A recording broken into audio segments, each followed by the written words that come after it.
Hello friends, एक बार फिर से आपका मेरे channel skyline UPVC door and window system पर स्वागत है।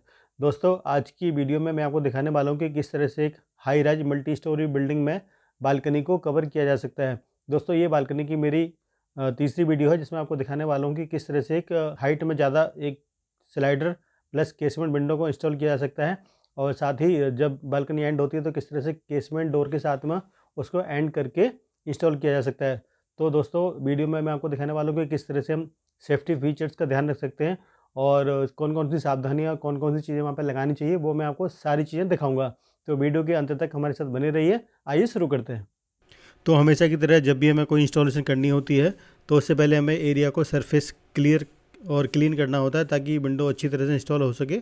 और यहाँ पर जो एरिया देख रहे हैं, यहाँ पर पहले ग्रिल लगी हुई थी जिसे पहले काट दिया गया है, और काटने के बाद उसको अच्छी तरह से सरफेस को क्लीन किया गया है। वहाँ पर पुट्टी और पीओपी करके फिल किया गया है। और इस तरह से जब भी विंडो इंस्टॉल करनी है तो इंस्टॉल करने से पहले जो भी हमारा रॉ मटेरियल फैक्ट्री से वहाँ पर डिस्पैच होता है तो सबसे पहले वहाँ पर ग्लास निकालना चाहिए सावधानी से, और जितनी भी उसकी बीडिंग्स है वो भी सावधानी से खोलना चाहिए ताकि कोई भी बीडिंग क्रैक ना हो जाए। और इस तरह से जो भी ग्लास निकालते हैं उन्हें अच्छी तरह से सेफ़ रखना चाहिए ताकि आते जाते समय उसमें ठोकर ना लगे। और यहाँ पर जो विंडो लगाना है वो नीचे स्लाइडर है और उसके ऊपर फिक्स है। सबसे पहले विंडो को कपलिंग करना चाहिए। बहुत से इंस्टॉलर क्या करते हैं कि पहले विंडो को फिक्स का लगा देते हैं फिर कपलिंग करके लगाते हैं, लेकिन वो तरीका गलत होता है। सबसे पहले विंडो को नीचे ही रख के नीचे स्लाइडर और ऊपर जो भी फिक्स लगाना है उसको पहले कपलिंग करना चाहिए। कपलिंग करने के लिए बीच में बहुत से लोग कनेक्टर नहीं लगाते हैं, जो कि बीच में गैप दिखता है तो वो बहुत गंदा लगता है। इसलिए ज़रूरी है कि पहले दोनों को कपलर करने के लिए कनेक्टर लगाया जाए। और कनेक्टर बिल्कुल विंडो की जो विड्थ की साइज़ होती है उसी साइज़ का करना चाहिए, ना छोटा ना बड़ा। और दो कपलर ज़रूरी होते हैं लगाने, एक आगे की तरफ पीछे की तरफ। बहुत से लोग एक ही तरफ लगा के छोड़ देते हैं, दूसरी तरफ नहीं लगाते हैं, और वो गैप आता है, उसकी वजह से बारिश का पानी भी अंदर आने की संभावना रहती है। इसलिए हमेशा ध्यान रखना चाहिए कि कपलिंग करने के लिए हमेशा दो कनेक्टर का यूज़ करना चाहिए। और कनेक्टर भी अच्छी तरह से ठोकना चाहिए, क्योंकि बहुत सी बार क्या होता है कि ठोकते समय वो लूज़ हो जाते हैं या अच्छी तरह से ठोकते नहीं है तो वो गैप दिखाई देता है। और इस तरह से जब ऊपर का जो फिक्स पोर्शन है उसको कपलर किया गया है और उसको भी अच्छी तरह से फिक्स करना चाहिए ताकि नीचे की वाली विंडो पर जो कपलर बैठ गया है और ऊपर वाली जो भी हमने फिक्स पार्ट लगाया है वो भी उस कपलर के अंदर अच्छी तरह से फंस जाए। तो इन छोटी छोटी बातों का अगर ध्यान रखेंगे तो जो विंडो की इंस्टॉलेशन है और मजबूती है वो बहुत ही अच्छी दिखाई देगी, साथ ही विंडो भी मजबूत रहेगी। और इस तरह कपलिंग करने के बाद जो स्क्रू हैं, कम से कम 50 या 70 के स्क्रू से उसको अच्छी तरह से जोड़ना चाहिए ताकि स्क्रू आर पार हो जाए, और जो भी एडिशनल स्क्रू ऊपर निकलता है उसे अच्छी तरह से काट दिया जाए। और इस तरह से कपलिंग करने के बाद फ्रेम को अच्छी तरह से खड़ा करना चाहिए। और चूँकि ये हाई राइज बिल्डिंग है इसलिए जब भी खड़ा करें तो उसे पकड़ के रखें ताकि हवा से या कोई झटके से वो विंडो नीचे ना गिर जाए। और इस तरह से आप देख रहे हैं, कपलिंग करके देख लिया है। और जो नेक्स्ट पार्ट है विंडो के अटैचमेंट का वो जोड़ा जा रहा है, और जोड़ने के लिए यहाँ पर 50 या 70 के स्क्रू का यूज़ किया गया है ताकि विंडो की मजबूती अच्छी तरह से हो सके। और कपलिंग करने के लिए कम से कम 3 या 4 स्क्रू ज़रूर लगाना चाहिए ताकि विंडो अच्छी तरह से मजबूत हो सके।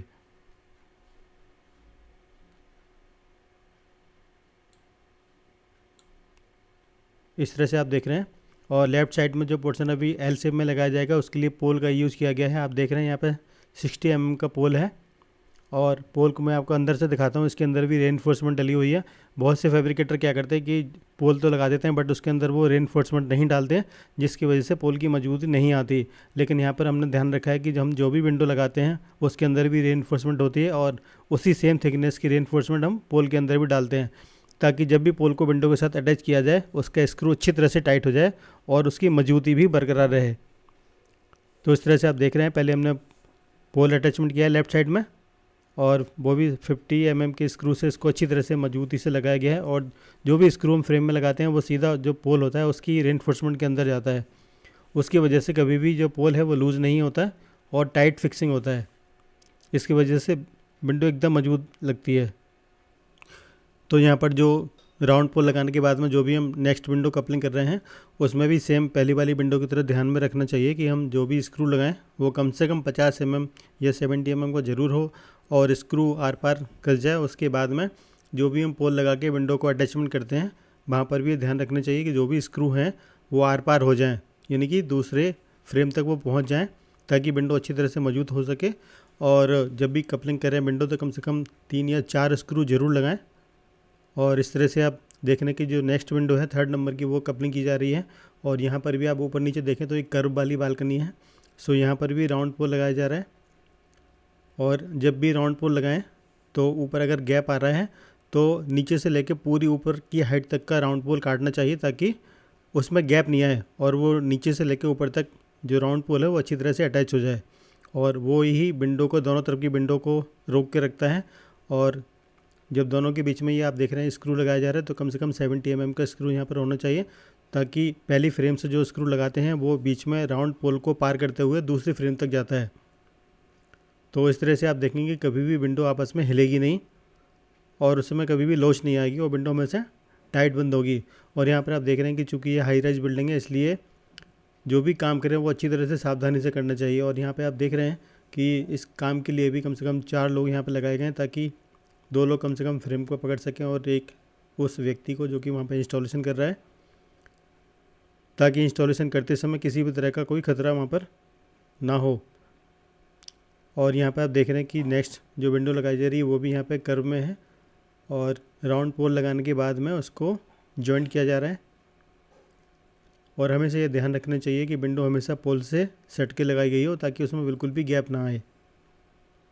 और जैसा कि अभी पहले बताया था जिस पोल को काटा जा रहा है वो भी नीचे से लेकर ऊपर पूरी हाइट का वहाँ पर उसको काट के लगाना चाहिए।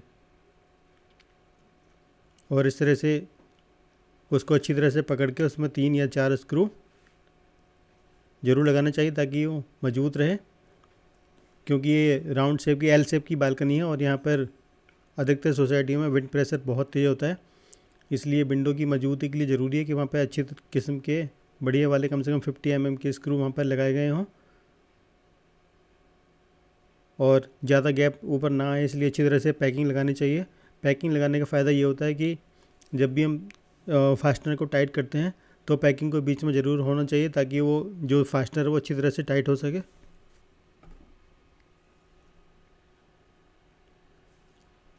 इस तरह से अगर विंडो को लगाया जाएगा तो विंडो फिनिशिंग में भी अच्छी लगेगी और साथ ही मजबूती भी उसकी अच्छी तरह से रहेगी। अभी आप देख रहे हैं यहाँ पर एक विंडो बैलेंस रह गई है, वो भी अभी लगानी है यहाँ पर।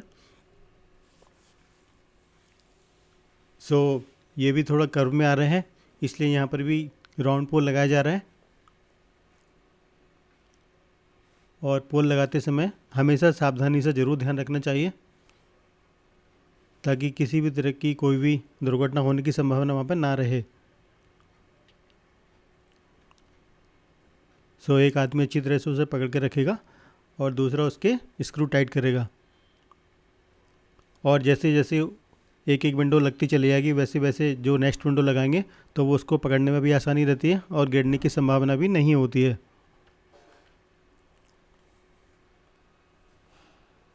ये देखिए, तो इस तरह से अगर मिल के काम करेंगे तो काम भी अच्छी तरह से होता है कोऑर्डिनेशन से, और जो विंडो की फिनिशिंग या मजबूती है वो भी अच्छी तरह से हो पाती है। तो इस तरह से आप देख रहे हैं ऊपर भी जो स्क्रू फिक्स का पार्ट है उसमें भी स्क्रू लगा दिया गया है। क्योंकि अभी वहाँ पर ग्लास लगाए जाएंगे इसलिए वहाँ पर भी सारे स्क्रू एक बार में ही कंप्लीट करने चाहिए। ऐसा नहीं करना चाहिए कि 2 स्क्रू पहले लगा दिए 2 बाद में लगा दिए, बल्कि पोल के जितने भी स्क्रू 3 या 4 वो एक साथ लगाने चाहिए और अच्छी तरह से पहले उसको टाइट करना चाहिए। उसके बाद जो राउंड पोल का दूसरा हिस्सा है वो लगाएंगे। ये देखिए, इसलिए उसकी अच्छी तरह से जो भी साइज़ है उस साइज़ का उसको अच्छी तरह से काट के,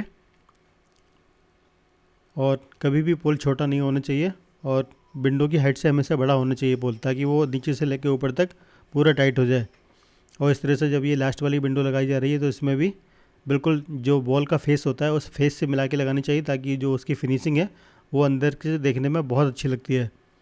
और इस तरह से जो भी फास्टनर है नीचे हैं या साइड में है या ऊपर है, जितने भी फास्टनर आप देख रहे हैं ये सारे लगाए जा रहे हैं ताकि विंडो की मजबूती रहे और विंडो कभी भी टेढ़ी नहीं होनी चाहिए। उसके लिए ज़रूरी है कि साउल में विंडो को लगाया जाए, और साउल चेक करने के बाद में अगर विंडो में एडजस्टमेंट की ज़रूरत है तो वो भी करनी चाहिए।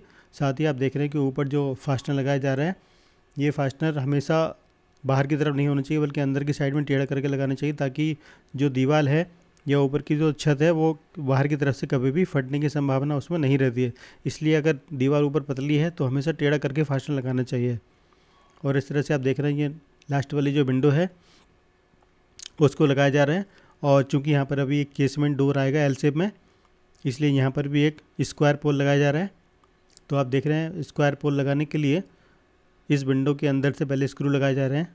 कम से कम 3 या 4 स्क्रू लगाए जाएंगे वहाँ पे 50 mm के, ताकि जो पोल है वो मजबूत रहे। और जैसा कि मैंने आपको पहले दिखाया था, हम जो भी पोल वहाँ पे यूज़ करते हैं उसके अंदर रेनफोर्समेंट ज़रूर डली होती है।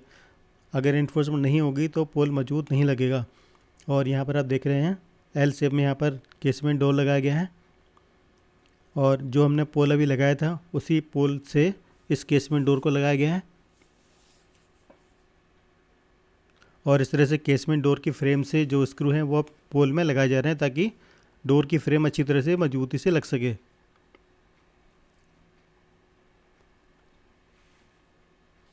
जितने ज़्यादा फास्टनर लगाएंगे, अच्छी तरह से लगाएंगे, उतनी ही फ्रेम मजबूत लगेगी। बहुत सी बार कई जो इंस्टॉलर हैं वो छोटे छोटे स्क्रू लगा देते हैं, या जितने स्क्रू लगाने चाहिए उतने स्क्रू नहीं लगाते हैं। उसका नतीजा ये होता है कि थोड़ी देर विंडो चलती है, 1 महीने या 2 महीने में वो लूज हो जाते हैं और फ्रेम पूरी हिलने लगती है। इसकी वजह से जो डोर का पल्ला है उसका अलाइनमेंट आउट हो जाता है और पल्ला अच्छी तरह से बंद नहीं होता। और फिर क्लाइंट कंप्लेंट करता है कि आपका यूपीवीसी अच्छा नहीं है, क्योंकि वहाँ पर इंस्टॉलेशन की प्रॉब्लम होती है, इसलिए वहाँ पर डोर अटकता है। इसलिए यूपीवीसी इंस्टॉल करते समय हमेशा हर बात का ध्यान रखना चाहिए कि हम जो भी इंस्टॉलेशन कर रहे हो उसमें प्रॉपर तरीके से फास्टनर लगाए गए हों, और फास्टनर लगाने के बाद उसे अच्छी तरह से टाइट किए गए हों। और फास्टनर कभी भी जहाँ सीधा लगाने की ज़रूरत है वहाँ सीधा लगाना चाहिए, जहाँ तिरछा लगाने की ज़रूरत है वहाँ तिरछा करके लगाना चाहिए। और जैसे ही आपने देखा यहाँ पे जो केसमेंट डोर है उसमें सारे फास्टनर लगा दिए गए हैं, और उसके बाद अब बारी आती है उसका हैंडल लगाने की। सो यहाँ पर देख रहे हैं हमने की वाला हैंडल लगाया है यहाँ पर। चूँकि आउटसाइड से लॉकिंग की ज़रूरत नहीं है, इसलिए वन साइडेड लॉक यहाँ पर लगाया गया है। और जब भी लॉक करें तो जो उसके जो स्क्रू हैं वो भी कम से कम 50 mm के स्क्रू हों, ताकि जो लॉक है वो अच्छी तरह से मजबूती से लगाया गया हो, क्योंकि बहुत सी बार छोटे छोटे स्क्रू लगा देते हैं और वो लॉक कुछ दिनों बाद निकल जाता है। और ये चूँकि मल्टी पॉइंट लॉकिंग है, इसलिए वहाँ पर 3 या 4 कीप लगाई जाती हैं। 4 कीप लगाते हैं ताकि जो डोर का लॉकिंग है वो अच्छी तरह से हो सके। और यहाँ पर देख रहे हैं ये बाहर की तरफ से भी है केसमेंट डोर का, और ऊपर जो है फिक्स पार्ट है, तो देखने में ये बहुत ही खूबसूरत लग रहा है। और अब बारी आती है जो हमने स्लाइडर की फ्रेम अभी खड़े किए थे उसमें ऊपर की तरफ पहले गिलास लगाना चाहिए। क्योंकि नीचे के पल्ले बाद में डलेंगे, इसलिए हम पहले गिलास लगाते हैं ताकि किसी भी तरह का अगर अलाइनमेंट की ज़रूरत है तो वो पहले से हो सके। सो आप देख रहे हैं हमने एक एक करके जितने भी गिलास हैं ऊपर के वो लगा रहे हैं। और गिलास लगाते समय भी ध्यान रखना चाहिए कि अच्छी तरह से बीडिंग को फिक्स किया जाए, ताकि गिलास क्रैक ना हो जाए, क्योंकि ये टफन गिलास है तो एक बार में सारा ख़राब हो जाएगा। इसलिए ध्यान से इन गिलासों की बीडिंग को ठोकना चाहिए। और जितनी भी बीडिंग है सारी लगानी चाहिए, ऐसा नहीं कि पहले 1 या 2 लगा दी, बल्कि सारी बीडिंग एक साथ लगाते हुए चलना चाहिए, ताकि उसकी जो फिनिशिंग है वो बरकरार रहे और कोई भी बीडिंग कहीं से क्रैक ना हो।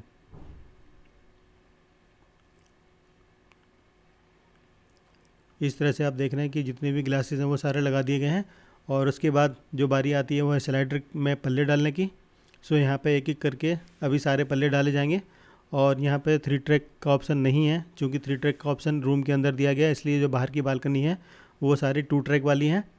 और उसके ऊपर फिक्स पार्ट है, क्योंकि इसकी हाइट 6 फुट की है, और यहाँ पर 4.5 फुट के स्लाइडर बनाए गए हैं और 1.5 फुट का ऊपर फिक्स दिया गया है। इसका फ़ायदा ये होता है कि जब भी हम पल्ले को स्लाइड करना होता है तो जो उसका लॉकिंग है वो सेंटर में आता है। अगर हम पूरी हाइट का यहाँ पर पल्ला बनाएंगे तो उसका जो लॉकिंग है वो काफ़ी ऊपर जाता है और वो खोलने और बंद करने में काफ़ी प्रॉब्लम होती है। और पल्ले डालने के बाद अब जो बारी है वो है सिलिकॉन करने की। सो सिलिकॉन का हमें से ध्यान रखना चाहिए कि चूँकि बालकनी है इसलिए अंदर और बाहर दोनों तरफ से यहाँ पर सिलिकॉन करनी चाहिए। अभी आप देख रहे हैं कि यहाँ पे जो भी एल शेप ने हम एक तरफ से स्टार्ट किया है सिलिकॉन करना, और बाहर तरफ से पूरी सिलिकॉन यहाँ पर कर दी गई है। ये देखिए, क्योंकि नीचे से पानी जल्दी घुसने की संभावना होती है, इसलिए ज़रूरी है कि ध्यान से सिलिकॉन किया जाए और उसमें कंजूसी ना की जाए। ये देखिए, और बाहर हमेशा ध्यान रखना चाहिए कि अगर कोई डस्टिंग है तो पहले उस डस्टिंग को ब्रश से अच्छी तरह से साफ़ करना चाहिए। साफ़ करने का फ़ायदा ये है कि जब भी हम सिलिकॉन करेंगे तो वो सिलिकॉन धूल के साथ में निकलेगी नहीं, बल्कि अच्छी तरह से फिल हो जाएगी। और जो उसका जो भी अगर थोड़ा बहुत गैप है वो भी सिलिकॉन से फिल हो जाता है और पानी आने की संभावना नहीं रहती है। ये देखिए, जितने भी कर्व हैं या जहाँ पर भी पोल लगाया गया है वहाँ अच्छी तरह से सिलिकॉन करनी चाहिए। और सिलिकॉन भी हमेशा अच्छी क्वालिटी की यूज़ करनी चाहिए, क्योंकि अगर सस्ती वाली सिलिकॉन वहाँ पर यूज़ करेंगे तो वो 2 या 3 महीने में या 1 या 2 बारिश में वो पपड़ी बन के निकल जाएगी और सिलिकॉन करने का कोई फ़ायदा नहीं रहेगा। इस तरह से आप देख रहे हैं कि ये सारे पल्ले डल चुके हैं और कंप्लीट सिलिकॉन हो चुकी है, नीचे भी और ऊपर भी। और इस तरह से अंदर भी लगाई गई है और बाहर की तरफ से, दोनों तरफ से सिलिकॉन लगाई गई है। जहाँ पर भी अगर कोई ज़्यादा गैप होता है तो वहाँ पर पुट्टी से फिल किया जाता है, और 5 से अगर 8 mm तक का गैप होता है तो उसे अच्छी तरह से सिलिकॉन से भर दिया जाता है। इस तरह से आप देख रहे हैं ये राउंड शेप की एल शेप में बालकनी है, जो कि बहुत ही खूबसूरती से इसको इंस्टॉल किया गया है और कोई भी इसमें गैप नहीं है। और सारी प्रॉपर इसमें टच लॉकिंग है, वो भी अच्छी तरह से लगा दी गई है। और ये लास्ट में जो आप कॉर्नर देख रहे हैं, ये केसमेंट डोर यहाँ पर लगाया गया है। तो दोस्तों, आज आपको मेरी वीडियो कैसी लगी कृपया कमेंट्स बॉक्स में लिख कर ज़रूर बताएं। साथ ही मैं आपको एक बताना चाहता हूं कि मैंने अपनी मेंबरशिप ओपन कर दी है। उसका फ़ायदा ये है कि आपको एडिशनल फीचर अगर आपको जानना चाहते हो तो वो चीज़ आपको वहां पे मिल जाएगी, तो आप उसको भी ज्वाइन कर सकते हैं। साथ ही कुछ और जानकारी चाहते हैं तो वो भी पूछ सकते हैं, और कोई आप यूपीवीसी लगवाना भी चाहते हैं तो उसके लिए भी आप हमसे संपर्क कर सकते हैं। संपर्क करने के लिए आप नीचे चल रहे नंबर पर कॉल कर सकते हैं, व्हाट्सअप कर सकते हैं या मेल कर सकते हैं। तो नई नई वीडियो की जानकारी के लिए कृपया आगे भी आप हमारे साथ जरूर बने रहिए। Keep watching my video. Thank you.